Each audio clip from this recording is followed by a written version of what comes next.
प्रिय बच्चों, उम्मीद करती हूँ आप लोग स्वस्थ होंगे। स्वस्थ रहें, मस्त रहें, पढ़ते रहें, बढ़ते रहें। जैसा कि मैंने पिछले लेक्चर में आपको आपके 12th के पहले चैप्टर की तैयारी करा दी है, जिसमें राष्ट्रीयता, समुदाय, वर्ग पढ़ा दिया है। आई होप आप लोगों को अच्छे से समझ में आ गया होगा। अगर कोई प्रॉब्लम्स हो तो मुझे कमेंट करके पूछ लीजिएगा। आज मैं आपका इंटर का दूसरा चैप्टर स्टार्ट करने जा रही हूँ, जिसका नाम है भारतीय समाज की जनसांख्यिकी संरचना। जनसांख्यिकी जनसांख्यिकी का मतलब है लोगों का वर्णन करना। जैसे मान लीजिए हम कोई एरिया ले लें, पटना या बिहार, कोई भी हम देखें तो मान लीजिए यहाँ की जनसंख्या 10,000 है। अब यहाँ हम देखेंगे कि 10,000 में से कितने पुरुष हैं और कितनी महिलाएं हैं, कितनी महिलाएं बच्चियां हैं, कितनी पुरुष बच्चे हैं और कितनी महिलाएं प्रौढ़ावस्था की हैं और कितने पुरुष प्रौढ़ावस्था के हैं। मान लीजिए कि 10,000 में से 7,000 पुरुष हैं और 3,000 महिलाएं हैं। ठीक, जनसांख्यिकी, इसे जनसांख्यिकी कहते हैं। ठीक, अब जानते हैं जनसंख्या का अर्थ। जनसंख्या का सुव्यवस्थित अध्ययन ही जनसांख्यिकी कहलाता है। इसे जनांकिकी भी कहते हैं। सुव्यवस्थित का अर्थ है सही ढंग से, सही तरीके से अध्ययन करना। एक देश की जनसंख्या का उसकी विशेषताओं जैसे आयु, लिंग, व्यवसाय आदि के आधार पर वर्णन करना जनांकिकी या जनसांख्यिकी कहलाता है। आयु, लिंग, आयु मतलब और लिंग का मतलब स्त्री पुरुष, व्यवसाय कौन कौन क्या कर रहा है। मान लीजिए जैसे लड़की वाला लड़के को देखने गया तो पहले पूछते हैं उसकी आयु क्या है। लिंग, लड़का या लड़की, मतलब लड़का देखने गए, उसकी आयु के बारे में पूछते। फिर व्यवसाय, वो करता क्या है, अगर वो करता क्या है, उसका व्यवसाय क्या है, डॉक्टर है, वकील है, कौन है। इस प्रकार से हम जनांकिकी का वर्णन करते हैं। अंग्रेजी में जनांकिकी को डेमोग्राफी बोलते हैं, जो यूनानी भाषा के दो शब्दों से मिलकर बना है, डेमोस प्लस ग्राफीन, जिसमें डेमोस का अर्थ है लोग या जनता, ग्राफीन का मतलब है वर्णन करना। अतः डेमोग्राफी का अर्थ हुआ लोगों का वर्णन करना। आई होप आप लोगों को डेमोग्राफी का अर्थ अच्छे से समझ में आ गया होगा। आइए चलते हैं आगे। जनसांख्यिकी विषय के अंतर्गत जनसंख्या से संबंधित अनेक प्रक्रियाओं का अध्ययन करते हैं, जैसे जनसंख्या के आकार में परिवर्तन। आकार का मतलब होता है संख्या, आकार का मतलब होता है संख्या, मतलब जनसंख्या के आकार में क्या परिवर्तन है। जन्म, मृत्यु तथा प्रवास। जन्म, कितने लोग जन्म ले रहे हैं, कितनी मृत्युआं हो रही है। प्रवास मतलब एक क्षेत्र को छोड़कर दूसरे क्षेत्र में चले जाना, प्रवास कहलाता है। जनसंख्या की संरचना और संगठन, स्त्री पुरुष और विभिन्न आयु वर्ग के लोगों का अनुपात आदि।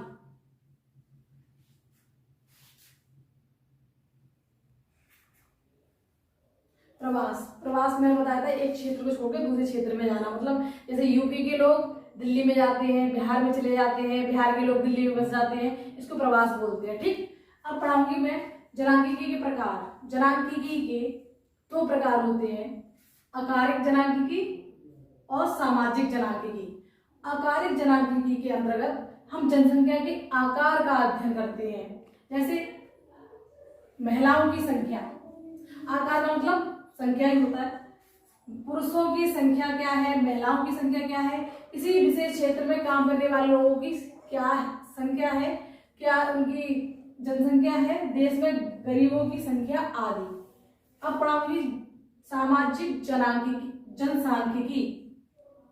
अगर मेरे जनसांख्यिकी बोल रही हूँ वो भी ठीक है, क्योंकि मैं आपको पहले ही बता चुकी हूँ जनसांख्यिकी को जनांख्यिकी भी कहते हैं। सामाजिक जनसांख्यिकी, इसके अंतर्गत जनसंख्या के अलग अलग पक्षों पर विचार करते हैं। सामाजिक जनांख्यिकी में जनसंख्या के अलग अलग पक्षों पर विचार करते हैं, जैसे सामाजिक पक्ष, आर्थिक पक्ष, राजनीतिक पक्ष। सामाजिक पक्ष, समाज में अपूर्ण व्यक्तियों जैसे उनकी आर्थिक स्थिति क्या है और उनका राजनीतिक में क्या बोलबाला है, वो क्या बोलबाला है।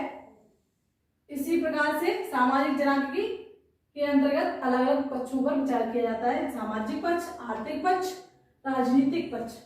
सभी प्रकार के जनसांख्यिकी अध्ययन गणना या गिनती की प्रक्रिया पर आधारित होते हैं। क्या? जनांख्यिकी अध्ययन, जो हम लोगों की गणना करते हैं वो हम गिनती की, जैसे हमने पहले ही बताया कि कहीं किसी भी क्षेत्र को एक ले लीजिए, जब हम जनगणना करने जाते हैं तो उसमें कितने लोग हैं, कितनी पुरुष हैं, कितनी महिलाएं, वही चीज है इसमें।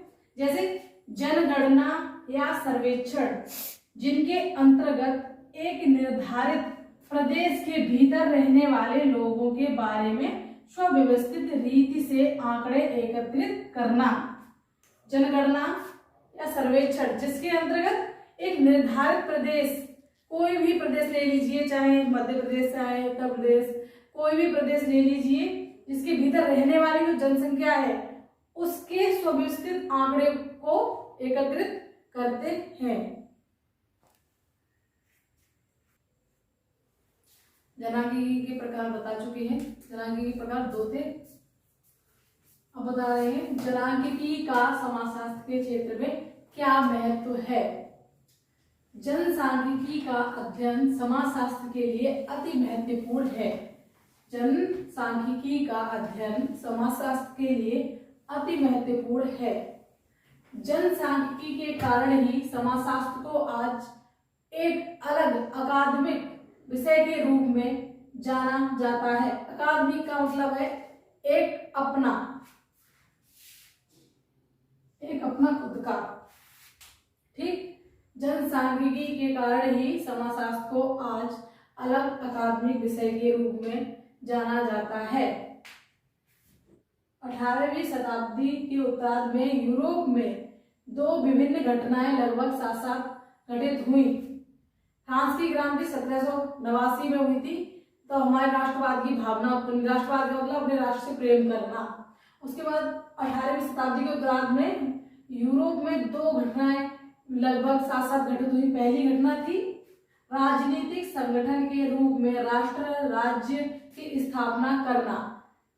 राजनीतिक संगठन के रूप में राष्ट्र राज्य की स्थापना करना। इससे पहले वंशज चला करते थे, राजा का बेटा राजा हुआ करता था, लेकिन 18वीं शताब्दी में के बाद पहली घटना थी जिसमें राजनीतिक संगठन के रूप में राष्ट्र राज्य की स्थापना हुई। इसमें लोकतंत्र की भावना उत्पन्न हुई। दूसरी घटना आंकड़ों से संबंधित आधुनिक विज्ञान सांख्यिकी की शुरुआत करना। मतलब राज्य में जितने भी लोग रहते हैं उनकी जनसंख्या के बारे में आंकड़े एकत्रित करना। आगे चलकर इस आधुनिक किस्म के राज्य ने अपनी भूमिका और कार्यों का विस्तार करना शुरू कर दिया। जो सरकार बनी थी उसने अपने राज्य में कई कार्य करना प्रारंभ किया, जैसे कि उदाहरण के लिए स्वास्थ्य से संबंधित सुविधाओं का प्रबंधन, हॉस्पिटल्स खुलवाना, कानून व्यवस्था में सुधार। पहले जब कोई व्यक्ति अपराध कर देता था तो उसको उस तरह से दंडित नहीं किया जाता था, लेकिन अब छोटी छोटी मिस्टेकों पर, कोई चोरी डकैती कर रहा है या कोई किसी को गाली दे रहा है, तब भी हम कानून की व्यवस्था कानून का सहारा ले सकते हैं और लेते हैं। कृषि तथा उद्योग संबंधी आर्थिक नीतियों में सुधार, कृषि में सुधार हुआ है, उद्योग धंधे भी खुले हैं। राजस्व उत्पादन में सुधार। पहले जब हम दूसरे देश में किसी को भेजते थे तो दूसरे प्रदेश में भेजते थे तो वहां से जो पैसा आता था वहां मिले 1000 तो आते आते यहाँ पे 200 रुपये रह जाते थे, लेकिन अब ऐसा नहीं है। जितने पैसे मिलते उतने ही राजस्व में उतने ही उन्हें दिए जाते हैं। शासन व्यवस्था में सक्रिय रूप से दिलचस्पी लेना। अब जो भी काम करते हैं वो अपनी दिलचस्पी लेकर ही करते हैं, उसमें देश सही तरीके से चले, देश में सही तरह से विकास हो, सामाजिक आंकड़े एवं जनसंख्या के सामाजिक राजनीतिक समस्याओं के बारे में जानना बहुत जरूरी है। अब जानते हैं जनगणना के बारे में। जनगणना किसी देश में रहने वाले लोगों के बारे में विधिवत रूप से सूचना प्रारंभ करना और उसे रिकॉर्ड करना जनगणना कहलाती है। जनगणना एक निश्चित समय अंतराल के बाद की जाती है। जनगणना प्रत्येक 10 वर्ष के बाद की जाती है। सबसे पहले जनगणना की शुरुआत अमेरिका में हुई थी 1790 में, जिसको आधुनिक जनगणना कहा गया। भारत में जनगणना की शुरुआत ब्रिटिश शासन के काल में ही हो गई थी, जिसमें 1872 में वायसराय लॉर्ड मेयो के अधीन पहली जनगणना हुई थी। भारत में नियमित जनगणना 1881 ईस्वी से शुरुआत हुई थी। स्वतंत्रता प्राप्ति के बाद भारत में पहली जनगणना 1851 में हुई थी।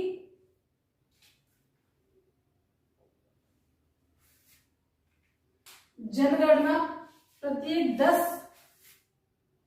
साल या 10 वर्ष के बाद कराई जाती है। भारत में 7 जनगणनाएं हो चुकी हैं अब तक। भारत में 7वीं जनगणना 2011 की जनगणना थी। उसके बाद अभी तक हमारे देश में जनगणना नहीं हुई है, क्योंकि लॉकडाउन लग गया था, जिसमें कोरोना महामारी के कारण हमारे देश में लॉकडाउन लग गया था, इसलिए हमारे देश में अभी जनगणना नहीं हो पाई है।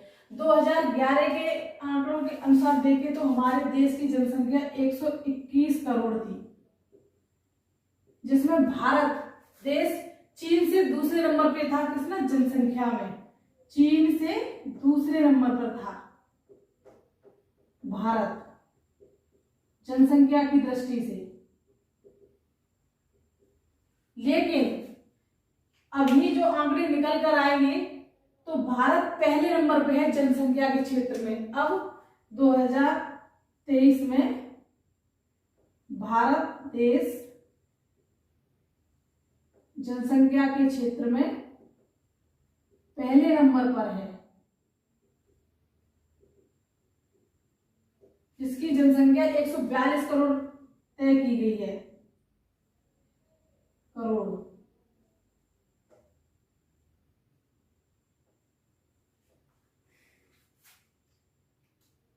और उत्पादन के साधन कम है, उत्पादन कम हो रहा है और जनसंख्या अधिक बढ़ रही है। आगे हम बताएंगे मार्क्स के बारे में, मार्क्स ने क्या सोचा है जनसंख्या के बारे में और क्या अपने विचार रखे हैं। मार्क्स का जनसंख्या वृद्धि का सिद्धांत। थॉमस रॉबर्ट मार्क्स, जिनका जन्म 1766 ईस्वी में हुआ और जिनकी मृत्यु 1834 में हो गई थी। थॉमस रॉबर्ट मार्क्स एक अंग्रेजी राजनीतिक चिंतक और अर्थशास्त्री थे। इनका जनसंख्या वृद्धि का सिद्धांत सबसे प्रमुख है। इस सिद्धांत का वर्णन उन्होंने अपनी निबंध ऐसे ऑन पॉपुलेशन 1788 में किया है। यह एक तरह से निराशावादी सिद्धांत था। जो ये माल्थस हैं वो बहुत ही निराशावादी हैं। क्यों है देखते हैं। देखो, मार्क्स के अनुसार मनुष्यों की जनसंख्या उस दर की तुलना में अधिक तीव्र है। मतलब माल्थस कहते हैं कि मनुष्यों की जनसंख्या उस दर की तुलना में अधिक तीव्र है जिस दर पर मनुष्य के भरण पोषण के साधन, भोजन, वस्त्र और अन्य कृषि संबंधी उत्पाद बढ़ सकते हैं। इसलिए मनुष्य हमेशा ही गरीबी की दिशा में रहने के लिए बाध्य है, क्योंकि कृषि उत्पादन में वृद्धि हमेशा ही जनसंख्या से निम्न रहेगी। माल्थस कहते हैं कि जनसंख्या अधिक बढ़ रही है, लेकिन कृषि उत्पादक निम्न हो रहा है। जितनी जनसंख्या बढ़ रही है उतना उत्पादन नहीं हो पा रहा है। जहां जनसंख्या वृद्धि में माल्थस ने गुणोत्तर रूप बताया है। गुणोत्तर रूप जनसंख्या कैसे बढ़ती है? 2, इसमें गुणा किया जाता है। 2 दूनी 4, 4 दूनी 8, 8 दूनी 16, 16 दूनी 32, 32 दूनी 64। तो जनसंख्या की वृद्धि गुणोत्तर रूप से होती है, जबकि उत्पादन में गणितीय वृद्धि समांतर होती है। जैसे इसमें +2 + 2 4, इस तरह से 2 + 2 4, 4 + 2 6, 6 + 2 8, 8 + 2 10, 10 + 2 12। कहने का तात्पर्य है कि जनसंख्या अधिक तेजी से बढ़ती है, जबकि उत्पादन वृद्धि बहुत ही निम्न तरीके से रह जाती है। दो लोगों की शादी हुई, मानो उन्होंने 2 बच्चे पैदा किए। 2 बच्चे होने के बाद 2 लोग, फिर 2 से 8 बनेंगे, 8 से 16, 16 से 32, 32 से 64। इस तरह से जैसे हमने 2 बोरी ली, 2 किसी के बीज लिए, उसमें बोए तो वो 4 हुए, 4 से 6 हो गए। तो इस प्रकार से जनसंख्या की वृद्धि बहुत ही तीव्र तरीके से बढ़ती है, और जो जिसमें उत्पादन में वृद्धि होती है वो बहुत ही निम्न तरीके से हो पाती है, उसमें गणितीय समांतर रूप में होती है। मार्क्स के अनुसार जनसंख्या वृद्धि को नियंत्रित करने के 2 समाधान हैं। कृत्रिम निरोध। कृत्रिम निरोध का मतलब बड़ी उम्र में शादी करना। अगर कम उम्र में 15 साल की उम्र में यदि आपकी शादी हो जाती है तो 50 साल तक आप बच्ची पैदा करते रहेंगे, क्योंकि आप में बच्चे पैदा करने की क्षमता है। लेकिन अगर आपके पास शिक्षा है, आप जागरूक हैं, तो आप 2 ही बच्चे पैदा करेंगे। इसलिए ज्यादातर बड़ी उम्र में ही शादी करनी चाहिए। लड़की की उम्र कम से कम 30 होनी चाहिए शादी करने के लिए। यौन संयम रखना। यौन पर संयम रखें और कम बच्चे पैदा करें। ब्रह्मचर्य का पालन करके आप ब्रह्मचर्य का भी पालन कर सकते हैं। यौन संयम रखें, यौन पे संयम रख सकते हैं। प्राकृतिक नैसर्गिक निरोध। प्राकृतिक नैसर्गिक निरोध मतलब जब अधिक जनसंख्या बढ़ती है तो यह प्रकृति का नियम है कि वो अधिक लोड नहीं ले सकती, इसलिए जब वो जनसंख्या अधिक बढ़ती है, जैसे अभी कोरोना आया था, प्राकृतिक आपदाएं आती हैं जैसे कि बाढ़, अकाल महामारी, बीमारियां, प्राकृतिक आपदा जैसे जंगलों में आग लग जाना, बाढ़ आ जाना, भूकंप आ जाना, चक्रवात आ जाना आदि। इससे भूकंप आने से जब भूकंप आता है तो पूरी ये जो हमारी पृथ्वी की प्लेट्स होती है वो हिल जाती हैं। इससे कई सारे मकान भी गिर जाते हैं, जिससे कई जगह मौत भी हो जाती है और पूरा उस क्षेत्र को पूरा मिट जाना पड़ता है। इसलिए माल्थस ने जनसंख्या नियंत्रण के 2 समाधान बताए हैं, कृत्रिम निरोध, प्राकृतिक निरोध। जनसांख्यिकी संक्रमण का सिद्धांत। यह सिद्धांत वर्तमान समय में किसी क्षेत्र की जनसंख्या का वर्णन करने और भविष्य में उसकी स्थिति का अनुमान लगाने में मदद करता है। यह सिद्धांत हमें यह बताता है कि जैसे ही समाज ग्रामीण, खेतीहर और अशिक्षित अवस्था में उन्नति करके नगरीय, औद्योगिक और साक्षर बनता है, तो इसी प्रदेश की जनसंख्या उच्च जन्म और मृत्यु में निम्न और निम्न मृत्यु की ओर परिवर्तित करता है। मान लीजिए यह एक गांव है, गांव, इसमें लोग गरीब अनपढ़। ये है वर्तमान में गरीब, गांव में ज्यादातर गरीब और अनपढ़ रहते हैं, जहां जन्म दर और मृत्यु दर ज्यादा होती है। वहीं जब गांव धीरे धीरे आगे उन्नति करता है, जब गांव एक नगर के रूप में आता है, नगर नगर एक्स वाई, नगर, नगर में लोग अमीर,